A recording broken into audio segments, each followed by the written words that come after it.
Hi guys! Welcome back to my channel and we're still here in Paris! So for today's video guys, itutuloy na natin yung ating pag-explore. So pupunta tayo sa mga lugar na ito. Pinakauna is yung Arc de Triomphe. Next is, hindi ko memorize yung pangalawa. Champs-Élysées. And then the last one, we are going to the Eiffel Tower. So yun guys, actually, supposed to be, sabi ko diba sa last kong vlog, uuwi muna ako sa bahay. But then, I realized, sabi ko, hala, it's already 3:35 na pala. Sabi ko, baka gabihin ako. Parang gusto ko makita yung mga, wait lang. Parang kinakabahan. Hindi pala. Praning sa Paris, no? Sabi ko gusto kong makita yung Eiffel Tower ng both gabi tsaka umaga. So sabi ko, wag na nga lang ako umuwi. Parang magcha-charge na lang ako habang naglalakad ako. Tapos chinek ko, maglalakad tayo papuntang Arc de Triomphe. Ito siya guys. If magti-train tayo 16 minutes, pero mag-walk na tayo 48 minutes. Ang layo.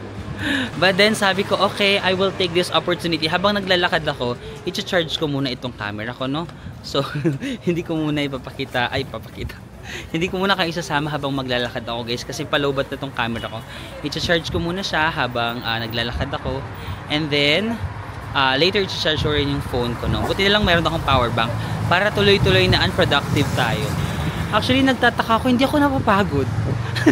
Hindi ako napapagod. Siguro kasi naka 7 hours ako ng tulog. Tapos kahapon, di ba, na-delay yung mga flights natin. Nasa airport lang naman ako, nagpapahinga. So parang feeling ko, fully charged ako guys. Fully charged ako kahit walang, usually nagre-rest ako in between. Pero parang hindi ko pala need. Hindi ko wala read ng rest. Sabi ko, okay, ituloy-tuloy. Wait lang guys, maglalakad lang ako. And then i-update ko kayo pag na-fully charge na itong camera. And then pag na-charge ko na rin yung phone ko. But basically, maglalakad lang ako ng 48 minutes. Kasi nga, ang dami ko rin nakain. Medyo na-guilty ako sa mga nakain ko. So, kailangan ko rin mag-burn ng calories. But basically, this is Paris. Paris, mahal mo ba? Tara na guys, update ko kayo later. Lalakad lang ako. Guys, wait lang. Parang pwedeng ipakita ko pala muna sa inyo. Ang ganda kasi ng area na to, oh. Ay, nagkaroon ng bus, sayang natakpan. Maganda rin yung building na yan, oh. No, ang ganda ng area na to. Mati. So yun guys, medyo pakulimlim na, no, paggabi na. So, ang ganda kasi binubuksan nila ng pakonti-konting ilaw. Tignan nyo, no? Or hindi pa masyadong kita. Pero ayan na, di ba, may mga pa-Christmas lights na sila. Siguro mamaya pag gabi mas maganda pa yun, no? Kaya ang Paris, di ba tinatawag din siyang City of Light? Kasi aside sa marami nga siyang mga pailaw during the night, hindi ko pa nakikita ha. Kasi yung pagdating natin dito, wala naman masyadong ilaw dun sa may area namin. Pero siguro try natin dito sa mga touristy. Ay, ganda ng church. Touristy spot, no? Pero aside sa marami silang mga pa-Christmas lights, mga magagandang light, isa pang theory kung bakit siya tinatawag na City of Light, kasi during the time of Enlightenment, dati daw kasi kapag may mga new discoveries, new ideas, parang yung France, siya yung center kapag may mga bagong discoveries, new inventions, gano'n. Kaya parang City of Light, kasi alam mo yung parang light bulb, parang ting, di ba, gano'n, sa City of Light. So pwede mo siyang ma-interpret as una, yung maraming mga pailaw, magagandang ilaw, or pangalawa, during the Enlightenment period na maraming mga ideas na umuusbong dito sa France. Tapos guys, may nakita akong ganyan. It's Magdalene. Marami din mga nagpipicture. I'm not sure kung it's a tourist spot, pero baka tourist spot to, so mag-selfie na lang ako. Ang ganda ng weather, hindi siya cold na nanlalaban. Yung parang ano lang, chill lang na coldness. At yung ganda nung ano, no, yung sa Chanel, oh. Yung Christmas tree nila, ano din, damit, no? Pinapanindigan ng Chanel yung kanilang ano, reputation. Yung Christmas tree nila, fashionista din, no? Ganun pala dapat, di ba? Ito naman Gucci. Ayan, si Gucci naman ano lang siya as a parang couple yung peg. Yung guys, so ito yung lalakaran natin papunta sa Arc de Triomphe. Sayang na kasi winter. Siguro maganda yung area nito kasi straight kapag autumn, no? Oh. Ang ganda siguro dito, na. Guys, marami lang akong nadaan ng mga luxury brands if you're into shopping. Yan, Sephora.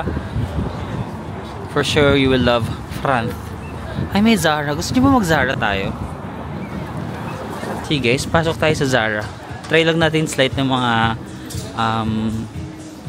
mga presyo ng mga damit nila dito. Ay, pang lumalaban yung mga outfit dito sa Zara, B. Mga ganito pa, Leon. Magkano to? Parang mahal, grabe guys. 719 euros. Pero ito, diba? Parang pang fashion show. 229 euros. Grabe yung 719. Magkano yun? Parang 1 month ko na sa Europe. Tama ba yun? Or baka mas mahal pa. Sa buong budget ko sa Europe to. Ito mga jacket nila. 119. So magkano yun? 6,000 plus. Ito yung mga puffer jackets nila. Magkano ba? Ito 69 lang oh. So mga 4,000. 4,2. Not bad na rin. Zara naman eh. Ito rin oh, 69 lang. Yung parang leather siya dito, pero dito parang pa fur. Maganda rin tong pang winter, parang hindi siya maano, no? Comfortable sa loob. 69 lang. Okay na rin, not bad. Ayan, di ba?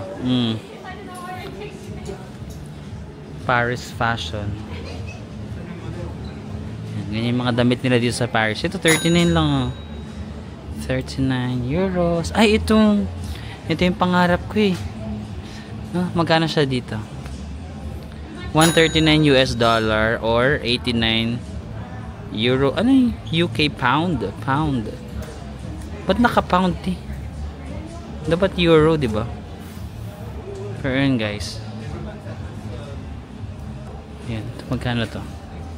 This is 69 lang din, oh. 4,000 lang. Not bad do sasabihin mo. Saan mo nabili yan? Zara. Ate, bilhin mo na. Kasi pag tinanong ka, saan mo nabili? Actually, naiya ako pero sa Paris. No?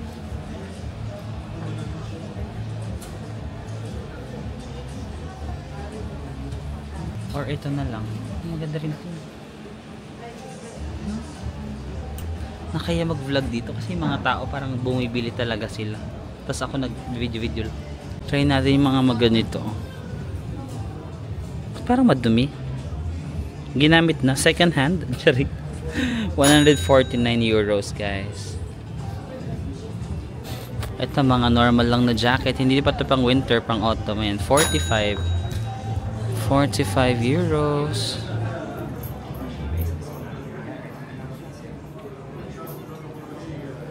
Ito yung mga pamaong ni Mayor. This one is 79 euros guys.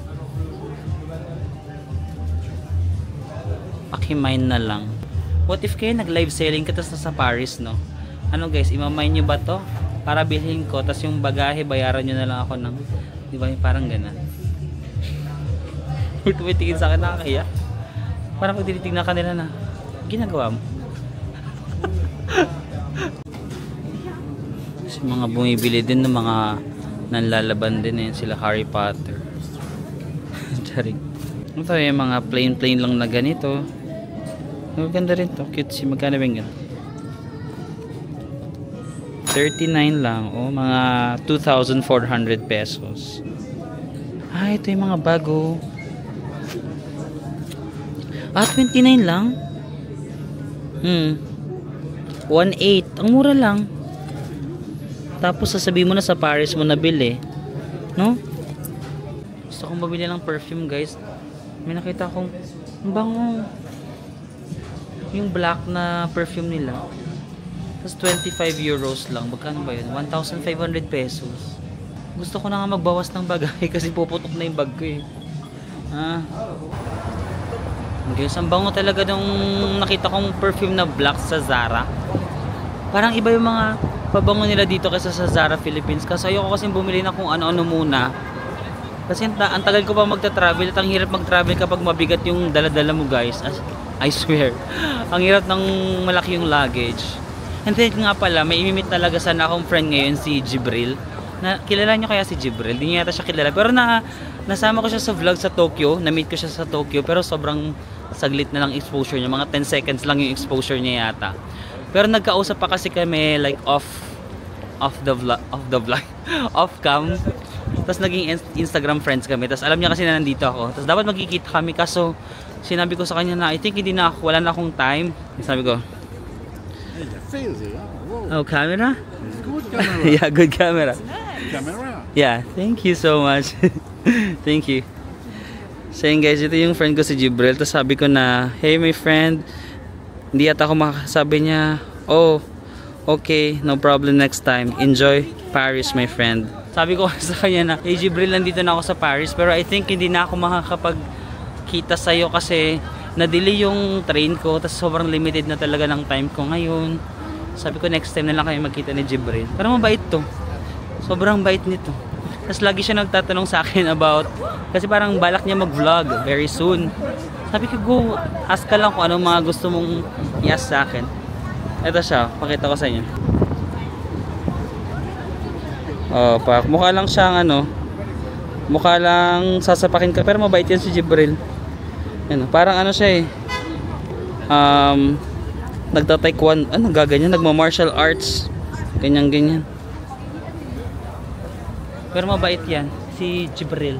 Next time na lang i-meet natin pag mas marami tayong time. Kulang kasi talaga yung time ko dito sa Paris. So, kailangan ko muna makita yung Eiffel Tower. Kasi first Paris natin to, so kailangan natin makita ang Eiffel Tower. Next time na lang natin makita yung sila Jibril. In a world full of normal and ordinary, be a bida-bida. Bida-bida tong building. Siya lang yung may ilaw. Tignan nyo. Yung iba parang lang, conservative. Siya pabida. Stand out siya, no? Pag naglalakad ka dito, siya yung napapansin mo eh. Siya lang yung may ilaw. Love it. Saan na ba siya? Ay sayang, ngayon naka blue hair. Naka red na naka blue hair. Para siyang si Emily in Paris, no? Yung laban na laban yung outfit niya, tapos naka blue hair pa siya, nakaganan. Ay, ito na pala. This is the Arc de Triomphe, guys. Daming tao. Lapit tayo kung anong pinagkakaguluhan nila. Tingnan niyo guys, daming gwapo.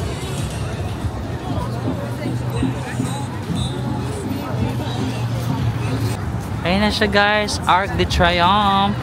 So parang meron ditong malaking rotonda. Ayun, iikot ka dun, no?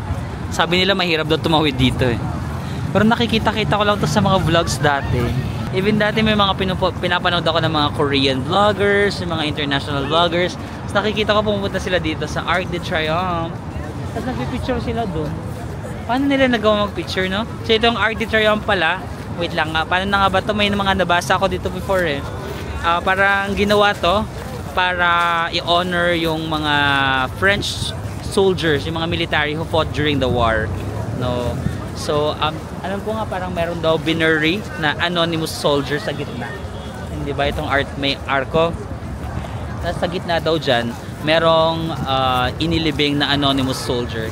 Tapos every year meron silang parang ceremony na in-honor nila yung effort ng mga soldiers na namatay para sa kanilang bansa, no? So this is also a symbol of kanilang patriotism, no?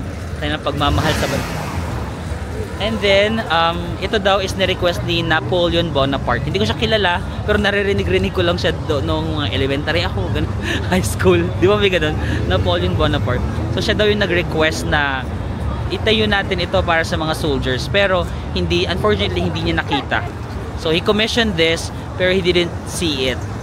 Kasi parang na-stop yung construction nito. Pero kinontinue lang nung isang king. I forgot kung sinong king. King Louis ba yun? Something like that. Tapos parang tinuloy. Kaya ngayon, nabuo na siya. The Arc de Triomphe. So, itong rotunda na to, it's also one of the busiest daw dito sa Paris, no? Kaya mahirap tumawid. Ayan, ayan na siya, Arc de Triomphe. Kasi ito yung kanyang vicinity, guys. Hey, hey, hey, hey, hey, hey, hey, hey, hey. Guys, one photo spot is here, no? Pero yung mga bida-bida, nandun sila, oh, sa gitna. Pwede kayong tumawid. Ayan, kagaya ng ginagawa nila. Tatawid ka, tapos pipila ka dun sa gitna, oh. Meron dong pila. Kasi pag nasa gitna ka, mas center ka, oh. Mas center ka doon sa butas ng Arc de Triomphe. So, if meron kayong mga kasama, hi. So, if meron kayong mga kasama, pila kayo dyan, no? Diba? Mas maganda. Pero sa mga kagaya ko na wala namang kasama, lalaban na ako sa ganun lang. Yan. Yung ulo ko nandun sa ano. Arc de Triomphe. Ganun na lang. Paano ba dapat yung post dito?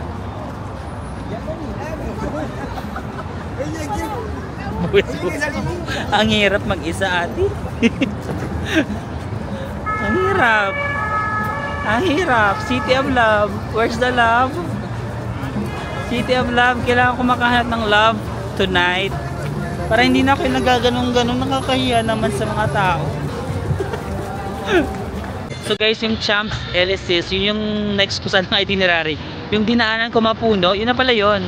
Yan, marami na siyang mga ilaw ngayon. So the Champs Elysees yung dadaanan papuntang Arc de Triomphe. Yan, marami ng party-party na dito yung mga tao. Hey, hey. Hey, hey. Hey, hey. Nakakaya yung ginagawa ko, pero hindi naman nila ako kilala eh. Tsaka, ngayon lang naman ako nandito, bukas wala lang ako dito. Hindi na nila ako kilala, diba? Hey, hey. Makisayo kaya ako doon. Makawal na mukha. Mas makawal yung mukha ko pag wala akong kakilala, no? Wala naman nakakilala sa akin dito.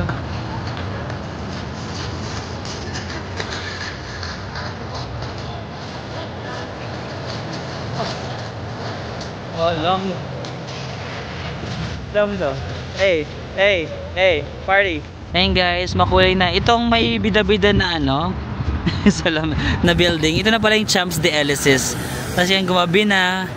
Sakto lang pala yung timing natin kasi gumaganda yung ilaw kapag gabi, oh. So this is the famous shopping street, no? I think. Kasi ang daming mga ano eh. Daming mga shopping stores. Tara, lakad-lakad na tayo. Lakarin ba natin papuntang Eiffel Tower? Parang na-enjoy ko na maglakad. Yung 38 minutes nga nalakad kanina, parang hindi ko naman naramdaman. Huh? Kasi nawiwili ka sa mga nakikita mo sa paligid. Parang di mo ramdam yung layo. Mas okay na naglalakad ka ng ganito yung view. Kasi naliligaw ka. Marami ka ring lakad pero dahil naliligaw ka sa kaka-train ko, dito na lang. Iwas pickpocket.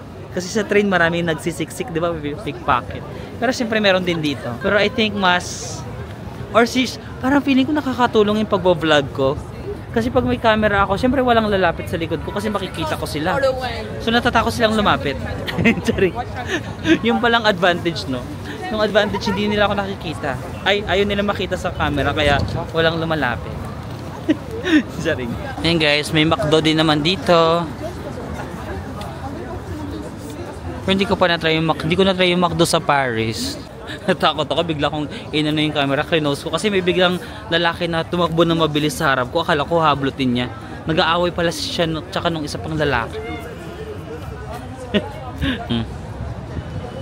Diba? Shouting luxury. Paris talaga, or I think Europe in general, mas may enjoy mo siya kapag yung ano lang, yung ganito lang. Yung parang lakad-lakad ka lang sa city nila. Cute ng LV na to. Para siyang malaking baul. Tignan nyo, oh, merong lock. No, yung design niya parang baul na malaki ganun. Ang cute, oh. LV. Ay, kanila din to, oh. Louis Vuitton din to. Pero ang cute talaga ng building nila, no? Parang isang baul na malaki. Or baul? Baka naman hindi baul yan. Or luggage yan. Grabe naman yung baul, no? Baka luggage yan, magandang luggage, no? Travel luggage. Ay, oo, luggage. Kasi nagbibenta sila ng luggage. Ngayon ko lang na-gets. Okay, sorry. Hindi kasi ako bumibili doon eh. Pero ngayon ko lang na-gets. Yung pala, no? Kasi nagbibenta sila ng mga maleta, no? So, ito yung malaking maleta. Cutesy.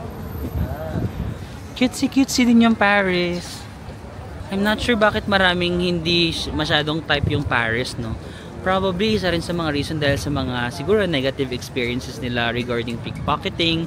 Kaya di rin naman natin sila masisi or what. Pero for me, I really enjoyed Paris. Especially yung paglalakad ko. Mas na-appreciate ko yung Paris nung nilalakad ko siya.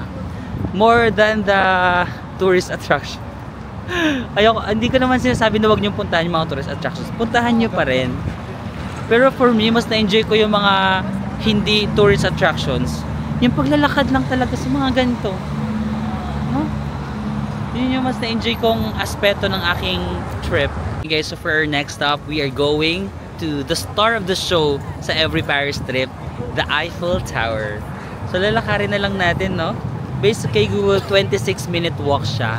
And while I'm walking, medyo gabi na rin kasi medyo natatakot ako mag-vlog while walking. I-charge ko muna yung camera ko, guys, ha? Kasi hindi siya nag-fully charge kanina. Kasi nakarating na ako sa dito, sa Arc de Triomphe. Hindi pa siya fully charged. So, i-charge ko lang muna and then I will see you at the Eiffel Tower. 26-minute walk lang siya. Pwede kayo mag-train. Ayun, oh. Sabi niya pag nag-walk 26 minutes, pwedeng mag-train pero 22 minutes. Guys, mag-walk na lang tayo. I'm just gonna walk.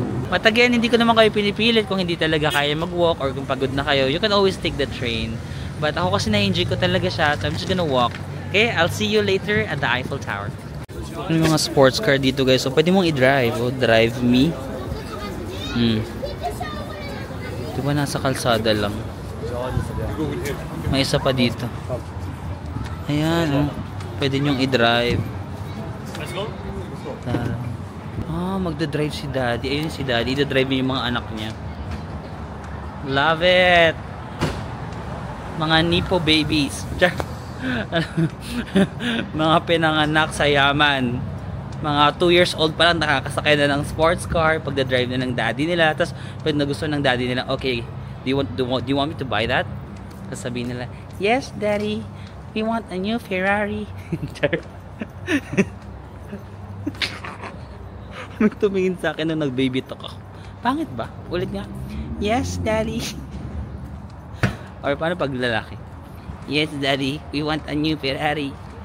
So guys, naglalakad pa lang ako. Bigla ako nakita yung Eiffel Tower. Malayo pa ako pero kitang-kita na dito. Oh my God! Ayan na siya, guys. Let's go. Hindi na kailangan ng Google Maps. Nakikita na natin kung nasan siya. Pasilip muna. Baka makita niyo. Ay, wait lang.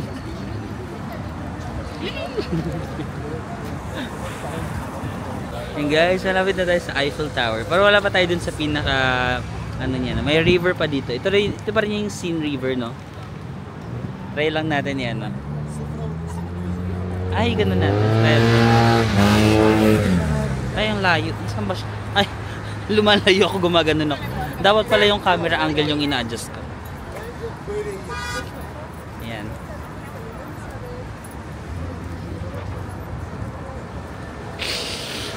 Warang tangan.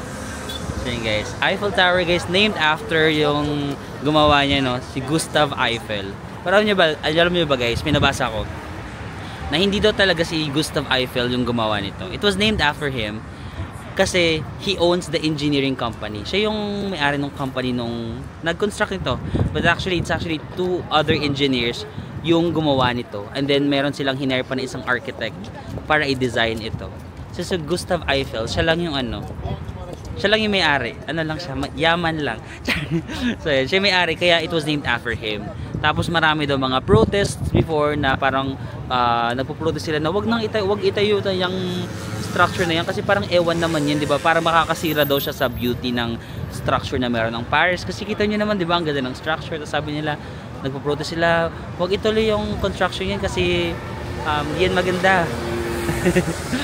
Pero ayun nga, parang nilaban talaga nila Gustav, nila Kuya Gustav, Eiffel na parang sabi nila na ewan ko, parang siguro sinabi nila yung mga benefits about it. Kasi I think naging radio, ano siya eh, parang yung mga signal ng telecommunication, parang nagamit siya before. Kumbaga marami siyang naging used before. So parang siguro ano niya, nilaban talaga nila na hindi, papanindigan namin na kailangan i-construct to. And then dapat temporary lang siya. Supposed to be 20 years lang siya, tas gigibain na siya. But then, I don't know what happened, kung bakit nag-stay siya ng matagal hanggang sa naging very iconic tourist spot na siya or tourist landmark, no. Grabe, bata pa lang ako, alam ko na yung Eiffel Tower, no. Lagi ko na siyang naririnig. Tapos parang marami kasi mga love scenes, mga love movies na Lovers in Paris, mga ganun na dito siya sinushoot. Kaya parang very iconic niya talaga. And now, we're finally here. Tapos kinonstruct daw siya ng 225. 2 years and 2 months and 5 days. Guys, yung mga nakilala ko mga Pilipino, pinicture nila ako, babait nila. Hello mga kabayan. Hello kabayan. Oh, shout out, ano mga pangalan niyo? Shout out namin doon sa Bukidnon, sa Cebu City. Oh, wow. Shout out dyan sa sa Cavite, sa mga kapatid ko, sa anak ko. Hello! Hello! Sa mga anak ko sa Bukidnon. Hello! Nandito kami sa inyo. Yes! So yung guys, sinika ko sila nanay. Sabi ko, totoo po bang marami mga pickpocketers dito? Sabi niya, oo. Nung bago din sila, nadukutan sila. Tapos sabi ko, anong lahi usually yung mga pickpocketers? Sabi niya, mga Romanians. Sabi ko, ano yung tsura ng Romanians? Di ba parang parang mga tisoy, mga mestizo? Sabi niya, oo, yung mga magaganda, gwapo, yun daw. Tapos akala ko kasi, sa totoo lang, I'll be very honest, medyo naging judgmental ako kasi dito sa Paris, maraming mga African, no? Maraming mga black.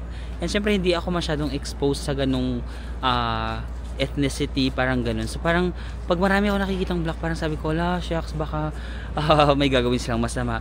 Pero hindi daw pala sila. Hindi sila usually mga pickpocketers dito, mga Romanian daw, yung mga magaganda.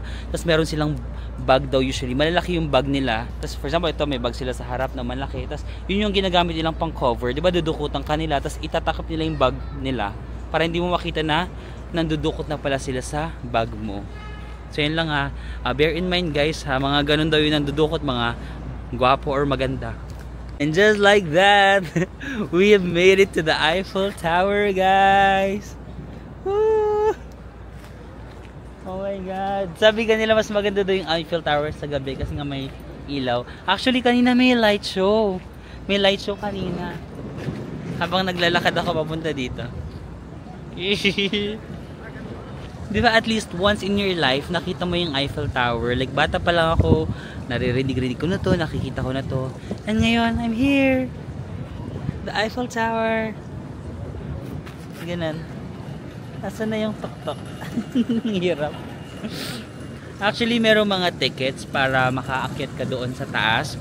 Kaso nung chinek ko sa clock, around 4,500 pesos yata, mga ganon. And sabi ko, wala rin naman ako masyadong oras, so hindi nila ako bumili ng ticket. But if you have the time, and if you really want to go upstairs, ayun. Meron parang elevator, no? Or parang, anong tawag sa yung ganon? Monorail, ganon. Na parang papunta doon. Doon yata sa may second floor na para makita nyo dyan. Ayan, makapag-ikot-ikot kayo. Basically, yeah. Here at the Eiffel Tower. Guys, the Eiffel Tower. Yan, i-manifest nyo na. I-manifest nyo na yung Paris 2025. Paris 2026. Oh, go. I-manifest nyo na kung kailan nyo gusto. Manifesting. Paano ba? Hindi ko kaya. Ayan. So, lakarin na lang natin. May parang paikot naman siya, no? Lakarin natin yung paikot ng tower. Let's go. Nagsasariling sikap ako dyan sa gilid. So, nagta-timer lang ako. Tapos, meron akong flashlight.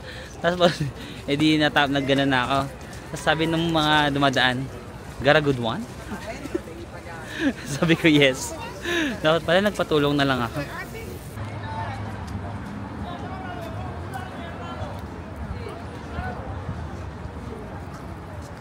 So yun guys, nilakad ko lang yung paligid kasi wala naman akong ticket, hindi naman ako makapasok sa loob, no.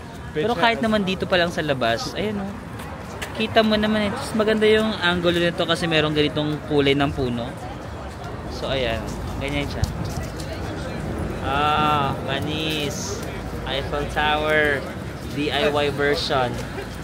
DIY lang tayo. Tapos parang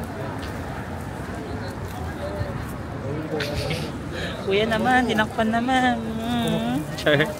So guys, bumili na rin ako ng ref magnet. Dito lang sa mga, ayan, may mga nagbebenta dyan ng mga nakagano lang sila sa lupa. Kasi di ba kanina doon sa may Notre Dame, ang isa is mga 3 or 4. Tapos yung gusto kong design is para mga 4 euros doon sa Notre Dame. Tapos dito milibenta lang nila ng mga 3. Tapos actually 4 yung sabi niya, tapos biglang naging 3. Tapos sabi niya, dalawa bibilhin mo, kaya ang 2.5, parang 5 dalawa. Sabi ko, sige na nga, dalawa na bibilhin ko. So yun, parang 2.5 each lang. Kasi para sa mama ko lang talaga. Pero meron pa akong isang tita na nagpapabili. Sabi ko, sige na, dalawa na bibilhin ko. Guys, meron dito mga ref magnet. Dapat pala dito ako bumili kasi parang pakak yung nagtitinda. Dapat dito tayo bumili guys. Nakakainis. Magkano kaya dito? Mas mahal ng slide, no? Pero grabe yung nagtitinda guys. Pwede bang pati yung nagtitinda? Wait lang. Pakak. Ayun guys, biglang umilaw yung Eiffel Tower. Siguro ano siya, hourly, no? Kasi kaninang 6 umilaw din. Tapos ngayon 7 PM, umilaw na naman siya. Naka-hourly siya. Selfie na lang tayo. Sariling sikap. So yun guys, nag-bus lang ulit ako pa uwi. Alam niyo, parang nadadalian ako sa bus ng Paris. First time ko hindi masyadong naligaw sa mga bus dito sa Paris. Kasi pag ginagoogle ko, as in tamang location, mabilis ko siya nahanap. Tapos may mga English na sulat. Tapos may mga arrow kung papunta ba doon. Tapos chinecheck ko against Google. Tapos okay, tama. As in, weird kasi diba ayoko talaga nang nagbabus. Pero dito sa Paris, mas komportable ako mag-bus. Hindi bali ang means of transportation ko lang lagi is paglalakad tsaka pagbabus. Iwas pickpocket. Feeling ko kasi sa train kasi maraming pickpocket, yung mga siksikan, gano'n. Pero dito, diba? Sitting pretty lang tayo. Ayan, mga 20 minutes yung biyahe, 25 minutes. Tapos, mas masaya mag-bus kasi nga nakikita mo yung labas. Para ka ng nag-tour, hop on hop off bus. Tapos, nagbayad lang ako ng cash. Ang singil is 2.5 euros or mga 150 pesos. Isa lang yung bayad nila sa lahat. Diba? Kahit hindi nila tatanong kung saan ka bababa, basta isang bayaran lang. Yan yung ticket, diba guys? May nakita ka, pumasok siya. Parang vinalidate niya yung ticket niya dito. Kasi may mga nabasa kasi ako napanood na sometimes yung mga tickets sa Europe, you need to validate. Ayan. So, ginaya ko na lang siya. Parang vinalidate ko na lang din dyan. Kasi nakita ko yung isa. Alam nyo guys, nakakatuwa. Kasi nakakaya ko talaga mag-bus dito sa Paris. Alam mo yung parang lagi ako naliligo pag nagbabas ako sa Asia. Tapos, dito sa Paris, parang it's just a walk in the park. Ganon. Ayan, bumaba na ako. Tapos maglalakad pa ako ng 9 minutes pa pala. Malayo pa pala yung lalakarin. Sinasabi ni Google dito, kaso parang ang dilim. TV, tama ba to? Doon na lang tayo sa maliwanag. So yun guys, bago lang ako buwi ng bahay, bibili lang ako ng mga bread, ganon, croissant. Kasi, di ba, very must try pag nasa Paris ang itry mo yung kanilang bread. Kasi French people take their bread seriously, no? So, mag-try tayo ng croissant. Marami akong nilakad, guys. Pwede akong kumain ako ng hindi healthy. Kasi ang dami kong nilakad today. Parang deserve ko naman. Let's go. Ayan, guys. So, ito yung mga bread nila. Ay, pala yung croque. Meron din croque. Hi, bonjour. Croissant? One croissant? Croissant? Croissant? One? Yeah. Okay.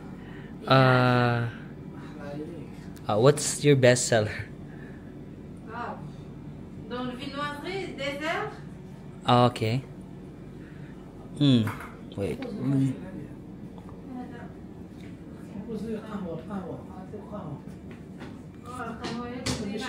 Oh. Parang sasarap, guys. Guys, hindi pala croissant. Croissant pala. Ano ba yun? Mali pala ako. Parang sarap din ito. Kaso parang... Oh, this is the best? Okay, I'll get one. That's the best daw nila, guys. It's called galette. And then... Ano pa kaya? Parang gusto ko pa ng isa pa.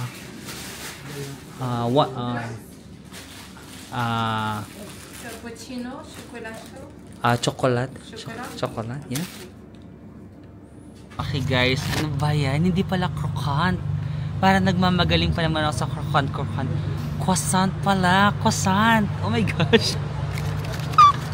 Okay guys, croissant. So let's try their croissant. Bumili ako ng dalawa, no? Dito lang ako kumakain sa labas kasi meron silang ganyan, may chair na pwede kang kumain. Ito yung bakery, no? Diyan tayo bumili. Try muna natin yung kanilang croissant. So this is their croissant. Ang laki. Ayan. Kaya natin. Oh my god.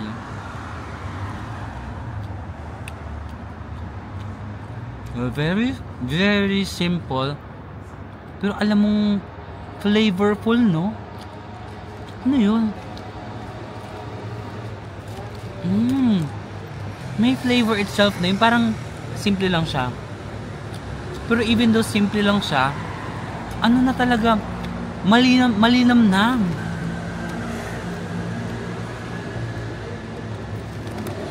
Ang sarap. Sabi ni ate, ito daw yung kanilang bestseller. Garete. Ang laki din. My God. Hindi ko ba ubos yung croissant. Pero palobad na kasi yung camera ko. So tikman na muna natin ito. Flaky.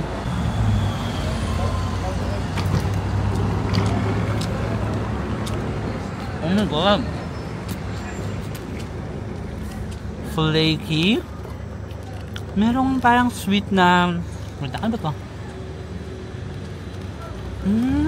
Wow. Look. Flaky from the outside. Tapos from the inside, merong parang sweet na... Ano ba yan?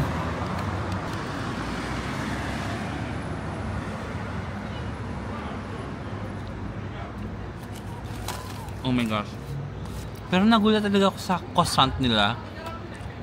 Although ang simple niya lang, malinamnam talaga eh. Di ba nakakapag-croissant naman ako sa Philippines, pero minsan kulang yung lasa, like kailangan mo nang may inom para mas may may dating. Pero yung kanila, very simple, pero in itself, kaya niya nang lumaban. For me, mas na-amaze ako sa croissant kasi very simple lang siya, tas parang simple, tas parang may lasa. Ito naman on the sweeter side ito. Pero parang feeling ko kasi winter ngayon, tas cold. Siguro dapat pinainit ko. Parang mas masarap sana ito kung mas mainit.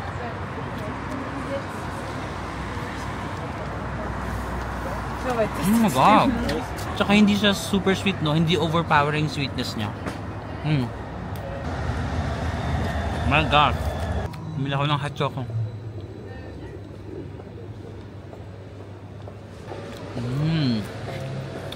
For hot choco, dun pa rin ako sa hot choco ng Madrid, yung sa churros. Yun pa rin yung favorite ko ever. This is just so choco. Pero with the croissant, I love the croissant. It's almost the end of our Paris series, di ba? It was a short but sweet. Sa totoo lang, na-enjoy ko yung Paris. The tourist spots, Eiffel Tower, Louvre, like Notre Dame, Arc de Triomphe, they're nice. Pero pinaka na-enjoy ko yung talaga yung maglakad. It's a city na ang sarap maglakad. Especially with this kind of weather, yung mga nakikita mo, yung mga bakery na ganito, tapos yung mga structure, yung old, mas maganda siya sa umaga. Although this is called the City of Light, parang feeling ko mas nagagandahan ako sa Paris during the may araw. Hindi ko alam kung or baka hindi lang kasi masyadong mailaw dito. Pero mas maganda siya sa umaga. For me, ang Paris, no?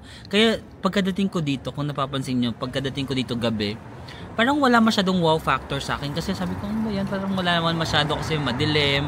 Tapos umuulan pa nun. Tapos parang puro mga African yung nakikita ko. Na parang, sabi ko, parang hindi siya yung na-expect ko na Paris. But then during the morning, boom! Nag-iiba siya, no? Nagta-transform siya, guys. At cheers. Cheers to more croissant. Hindi croquant. My God. Ay. Ay, yung pinaka means of transportation ko, walking tsaka bus lang. Feeling ko iwas pickpocket, no? Kasi yung pickpocketers, hindi naman sila yung parang may dalang kutsilyo, yung parang sasaktan ka. Usually talaga yung parang sisiksikin ka sa train station, ganun. So me walking around, tapos may mga tao naman sa paligid ko, and then taking the bus, I think it was more safe for me, no? Although, ano talaga ako, medyo aligaga ako kasi, or parang praning-praning ako kasi marami akong naririnig na horror story about Paris. Kaya parang hindi ko siya fully na maging free lang ako dito. I was still vigilant, but I enjoyed it, no? I enjoyed it. I enjoyed it, medyo ano lang ako, medyo praning ng slight. Pero yeah, my Paris experience was really nice. I love it. Balik tayo next time ng longer, no?